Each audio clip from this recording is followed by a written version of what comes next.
Welcome to worship this morning at Middleton Community United Church of Christ, where we say that no matter who you are or where you are on life's journey, you are welcome here.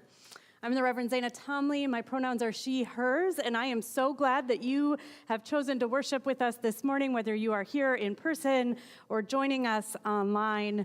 Pastor Rachel this morning is with our high schoolers up at Camp Balsam, so I encourage you to keep them in your prayers as they finish up their time this morning and make their way back. I hope that you will let us know that you're worshiping with us this morning. So you can do that by using our digital friendship pad. There's a link underneath the video if you're joining us through YouTube this morning. Here in the sanctuary, you can use the QR code on your phones, or there is a physical pad at the end of each row in the sanctuary if you want to grab one of those and pass them throughout the first part of worship. A few announcements before we get started today. First, and I know this is the real reason so many of you are here today, is after worship, there is a pie auction benefiting the work of Heart Room, which serves families who are in the transition away from housing insecurity into stable housing. They do amazing work, so come buy a pie, feel good about eating it and the work that it is doing in the world. This evening, feel free to come back if you're looking for people to watch the Super Bowl with. We'll have the Super Bowl on this evening on the big screens, as well as games for if you're less interested in football and just there for like people and the good food out in Fellowship Hall. So come, bring your favorite Super Bowl food and join in some great community. In a couple of weeks, our green team is hosting a book game puzzle swap.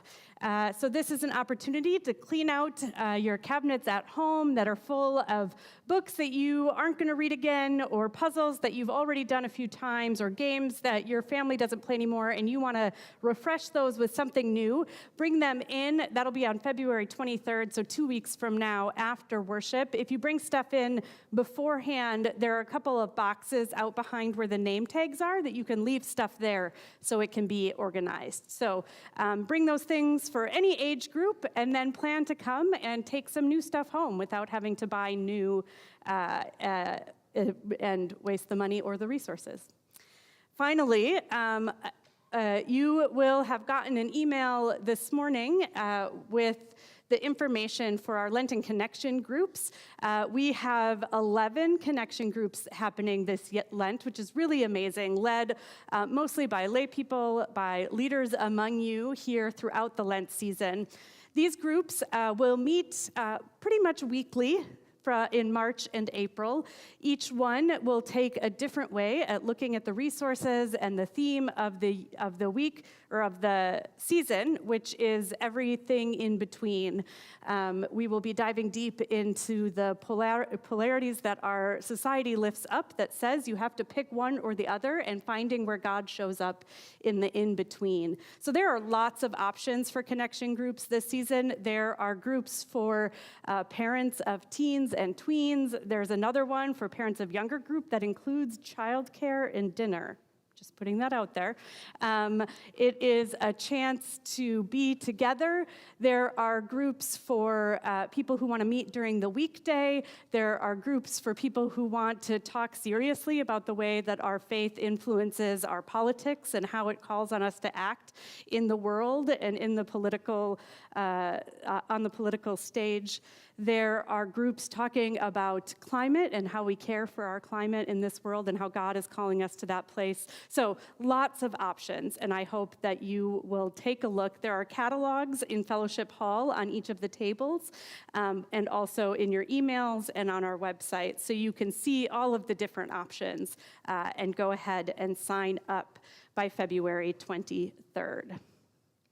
Our reading this morning is the Gospel of Luke 6, 1-16. Reading from the New Revised Standard Version, updated edition.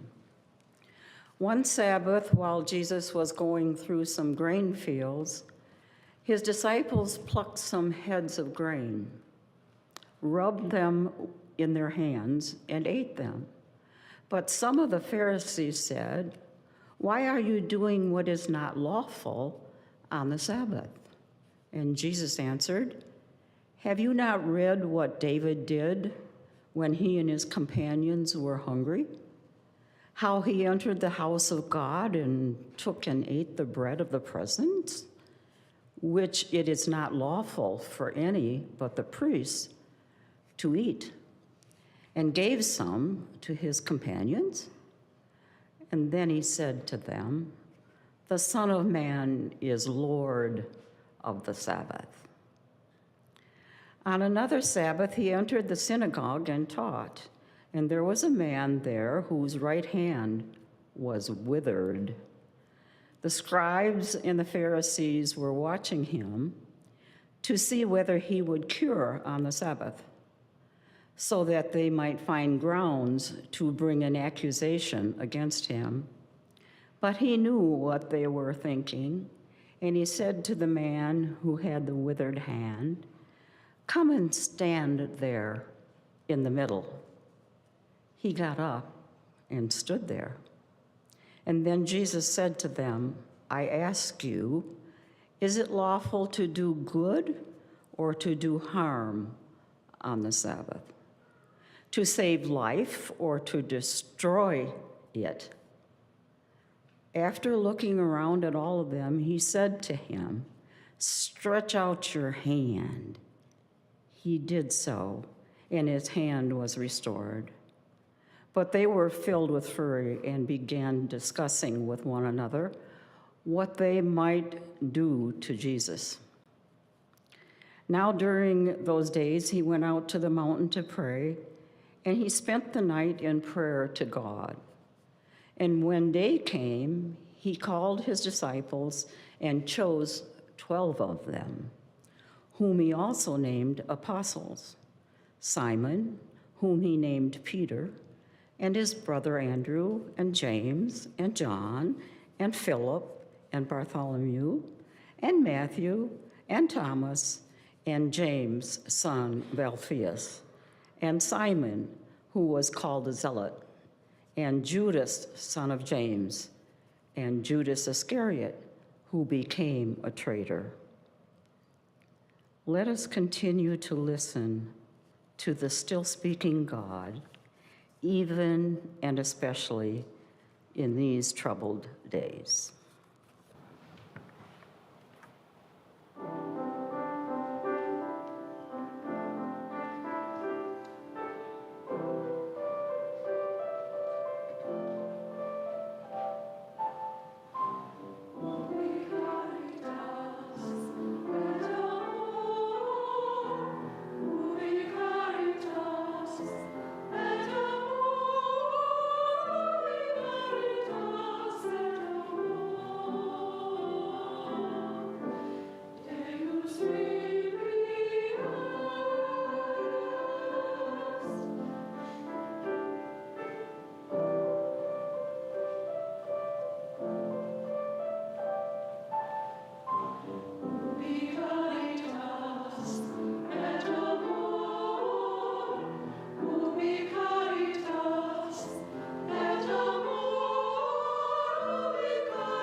there is an old Hasidic story about a rabbi who had a great reputation for being extremely holy.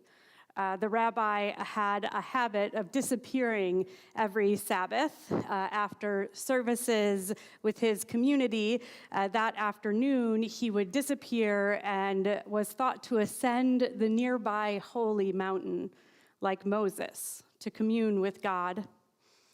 His followers wanted to know exactly how it was that he was spending his time every afternoon, and so they got one of them to follow him one day. And after the morning services on Saturday, that disciple stayed behind and followed the rabbi from a distance. The first thing the rabbi did was go home, and when he came back out of his house, he had dressed like a local peasant.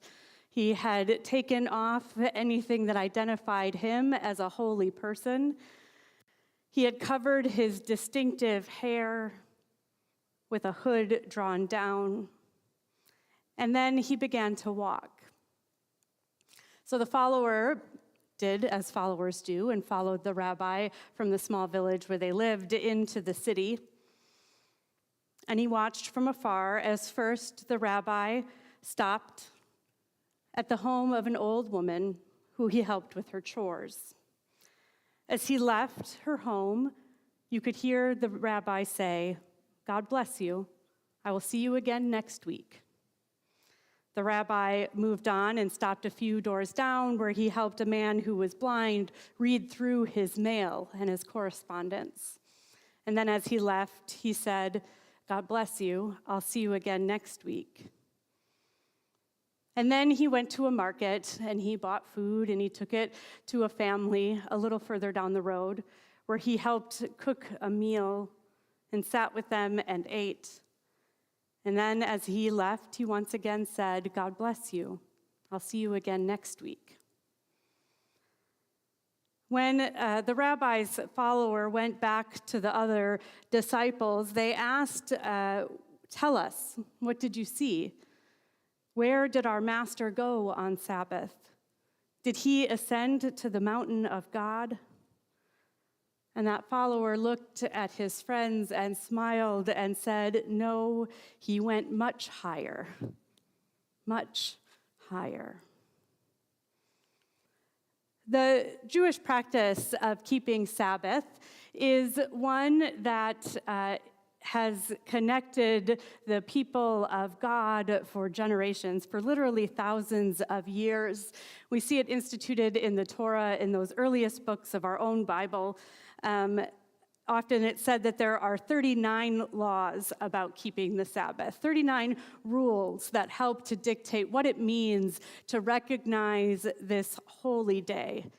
Of course, as Miss Amy pointed out, there have been lots of debates and discussions over the years about how those rules are followed from one generation to the next or in one community to the next. And those answers have been varied and great and all a part of what it means to keep Sabbath.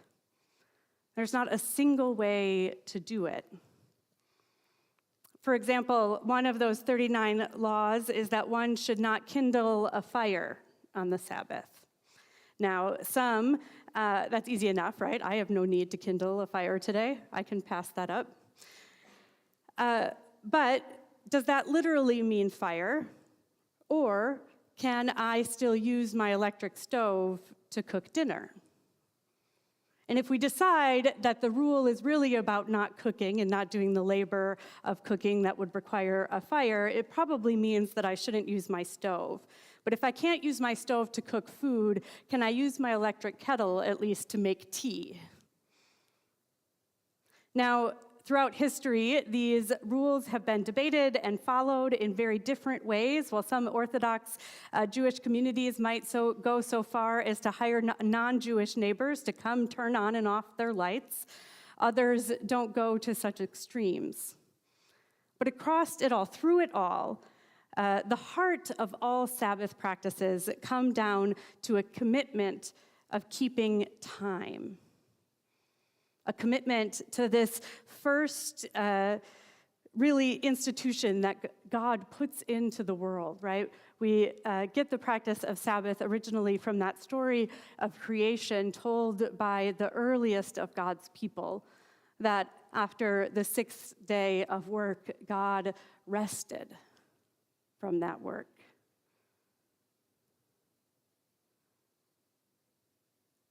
I heard in an interview an Orthodox Jewish man talking about what it means to keep Sabbath, and he made a point of pointing out that you can't practice Sabbath only one day a week when you follow the rules really strictly.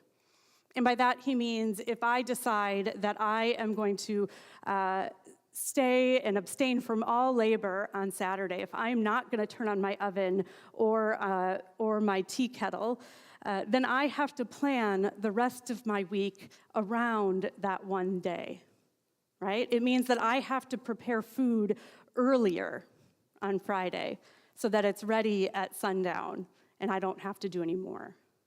It means that I have to go to the grocery store on a different day. It means that I have to arrange for people to be near in a different way.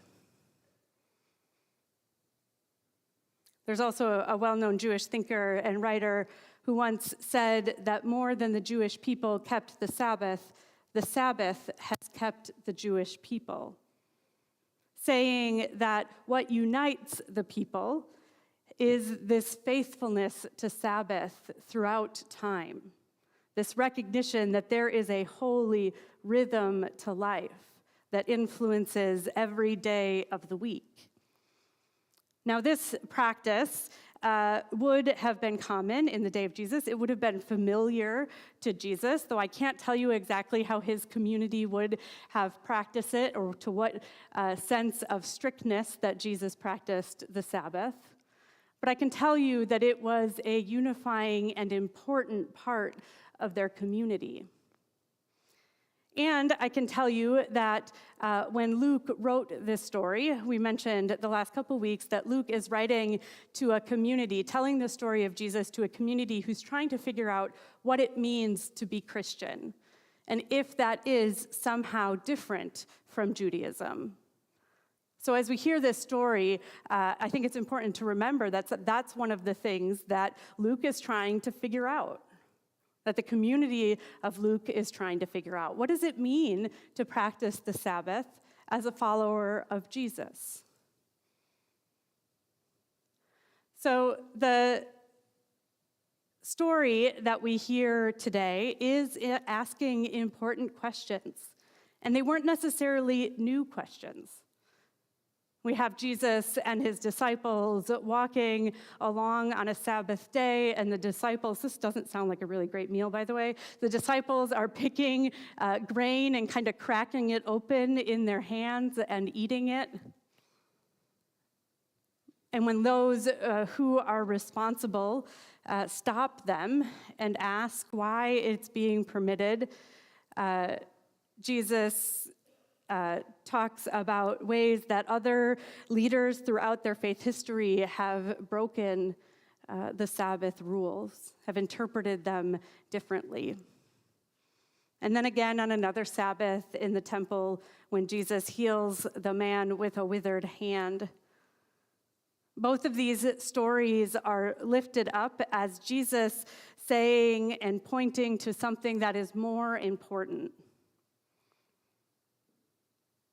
Asking the Pharisees to ask deeper questions about what it means to keep Sabbath on any particular week.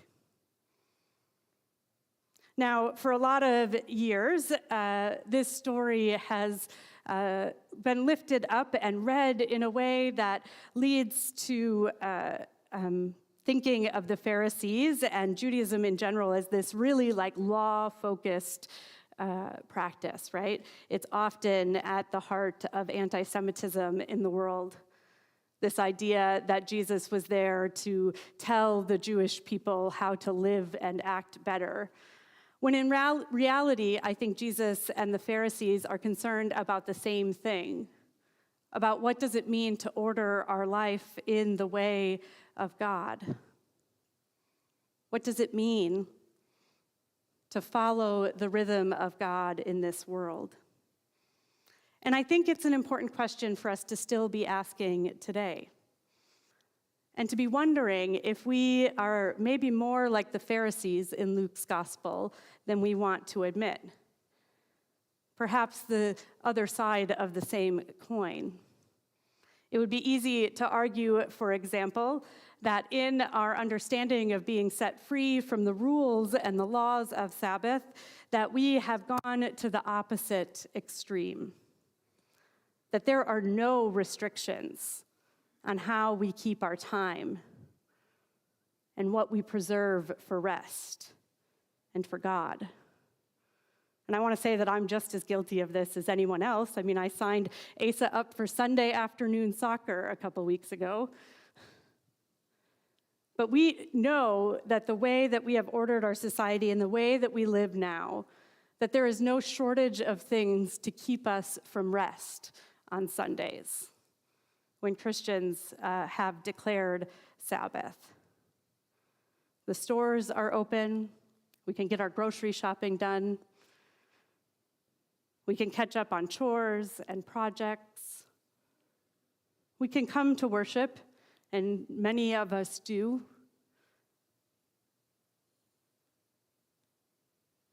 But it becomes one more thing to squeeze into a busy day. Now, we may feel a tinge of guilt if we don't attend worship, and that's not my intention here. Or we may attend and find ourselves not paying attention to what God is doing or saying at all, but instead going through our grocery lists or our to-do lists or our schedule for the week ahead. Distracted, instead of leaving feeling rested and renewed. We begin exhausted again. But Jesus, in our text today, says that the Sabbath was made for humankind. That the Sabbath was a gift for God's people. And as you heard Miss Amy lift up, that the Sabbath is meant to be life-giving and not life-draining. A time apart from the relentless demands of this life. A time to savor the goodness of God and to rest in God's presence. And to celebrate God's presence. At the crux of Jesus' argument with those in the temple is his question, I ask you, is it lawful to do good or to do harm on the Sabbath? To save a life or destroy it? At the end of this text, we got an extra paragraph where it says that Jesus went off to pray on his own, and then afterwards he called his disciples. And in the Gospel of Luke, when we hear the word disciples, it's not just the 12, but Luke talks about all of the crowd that had started to follow Jesus. And so in this paragraph, we hear that Jesus called all of the disciples to his side, and then he named 12 of them as apostles. And we get the list of names. And it seems a little bit out of place, except for the fact that I think what Jesus is doing here, by calling the disciples after having these really hard conversations about what it means to practice Sabbath, is that he is emphasizing that the life they are called to is a life of rhythm, of rest and work, of goodness, and that all of these things will challenge their community. All of these things will eventually lead to Jesus being killed. Right? Both of the stories of the Pharisees watching Jesus closely are very clear to say that they're watching, waiting for him to mess up because they are worried or concerned. And so Jesus says that he is the Lord of the Sabbath. and that lordship over the Sabbath is not constrained to, or it does not set him free to do whatever he wants on the Sabbath. Instead, it constrains him to compassion for the neighbor, to seeking the well-being of the other. I want to be really clear that when Jesus challenges the Sabbath practices, he's not saying we reject the Sabbath altogether. Instead, he is drawing close to the Sabbath, to the heart of the Sabbath, proclaiming that on this day, I don't get to do what I want, but I get to do what the world needs. And these are the rights and the responsibilities of discipleship. The rights and the responsibilities of those 12 who Jesus lifts up as fellow teachers and leaders. Dietrich Bonhoeffer wrote about Sabbath and discipleship, saying, "The call to discipleship is a commitment solely to the person of Jesus Christ, a breaking through of all legalism by the grace of him who calls. It is a gracious call, a gracious commandment. It is beyond enmity between law and gospel." That is, this isn't a fight about which rules to follow and whether we have the right to break all the rules. This is a conversation about what is at the heart of the rules. And at the heart of the rules is a God who wants us to live with intention. Jesus continually goes higher by drawing closer to those who need him. Jesus often begins and ends with the people right in front of him, with the few rather than with the many. Anybody else exhausted lately? Right? It is and has been exhausting to move through this world, especially if you are somebody who works to keep an open and compassionate heart. It has been exhausting to listen day in and day out at the ways that communities are being harmed or broken apart. The gift of God, the gift of Sabbath, it does not call us to rest completely from that heartbreak. No, in fact, I think it actually gives us permission to rest enough to feel that heartbreak, to sit with that heartbreak, to be guided by that heartbreak. And it is a reminder that it is not our work to heal the whole world by ourselves. By Sabbath being this story rooted in the very creation of the universe, it is a reminder that God is God and we are not.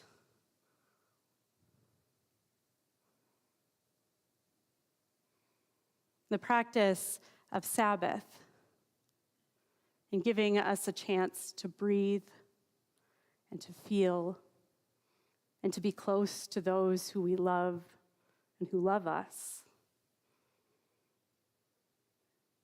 It gives us a chance to act with our hands and our feet and our hearts and our mouths in ways that give life to us and to the community around us.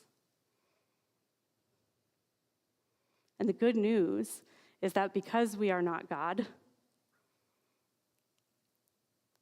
we can draw close. We can pay attention to that hurt that is close by and know that it is a part of something bigger. Know that the moral arc of the universe is long, but it bends toward justice. Know that God's power in this world is beyond what we can do as one human.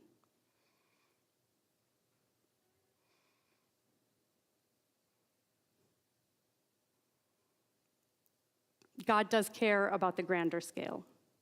God's heart breaks with us. But the purpose of Sabbath, what it is for, is to give us rest in the here and now, to help us pay attention to the here and the now. God cares about the grander scale, and so does Jesus, and so should we. That's what leads Jesus to the cross. But we are invited to start close in and to let that be enough. Amen. Friends, we respond to the goodness of God's love by making room in our own lives to echo the generosity of God that we find there. As we think about that, one of the shifts that we're making this year, and as many of you know, the ways that we've talked about generosity and giving here at MCC have gone through some pretty major shifts in the last year.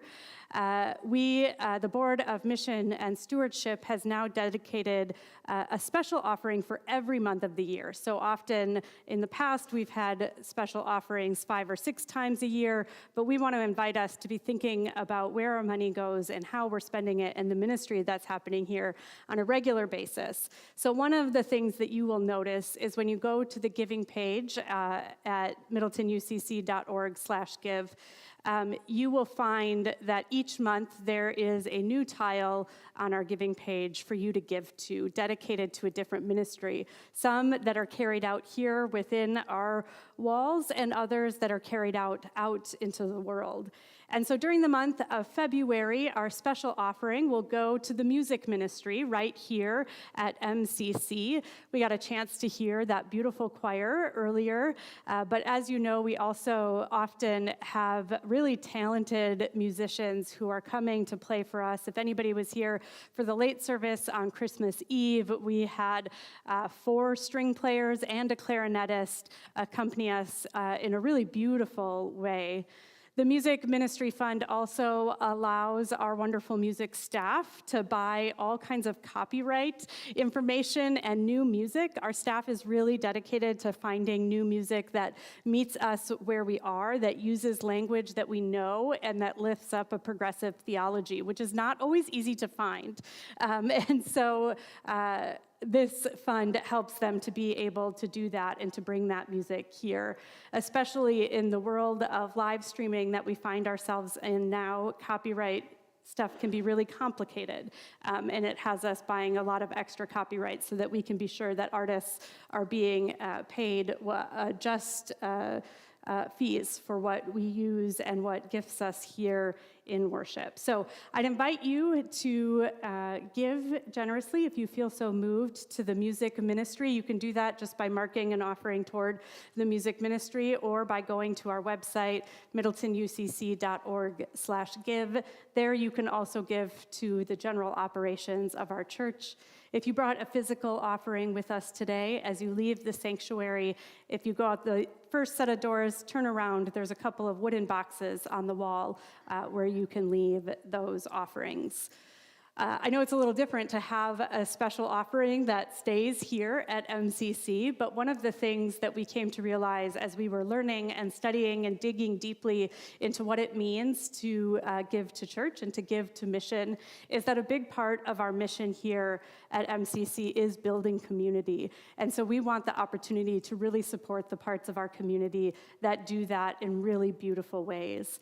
And the choir in particular, I want to name because it often functions as a community of its own. It is a place where people pray together, where they get the spiritual gift of singing together, and then they take that gift and they share it with us, which is really amazing. So for the ways that that multiplies here in this space and beyond, I'm really grateful.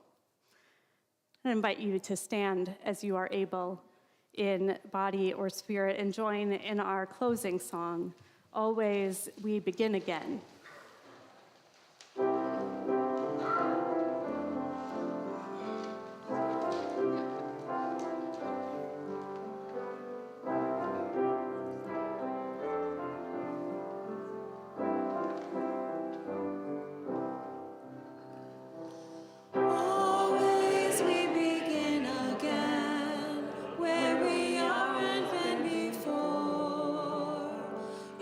Stumble and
Friends, as you go from this place, I encourage you to be curious about one another, to introduce yourself this morning to someone that you might not know well or are meeting for the first time. I encourage you to stay for fellowship, to join us for coffee and cookies and fruit and cheese, and also for a very exciting pie auction benefiting the Heart Room. And I invite you to consider this moment as a reset, to consider this moment as your chance to breathe and to orient your life this week toward the work and the love of Christ. I invite you to orient yourself to community, to orient yourself to kindness and compassion and love. And as you go, I invite you to receive this blessing. Friends, life is short, and we do not have much time to gladden the hearts of those who make the journey with us. So be swift to love and make haste to be kind. And the blessing of God who makes us, who loves us, and who travels with us be with you now and forever. Amen.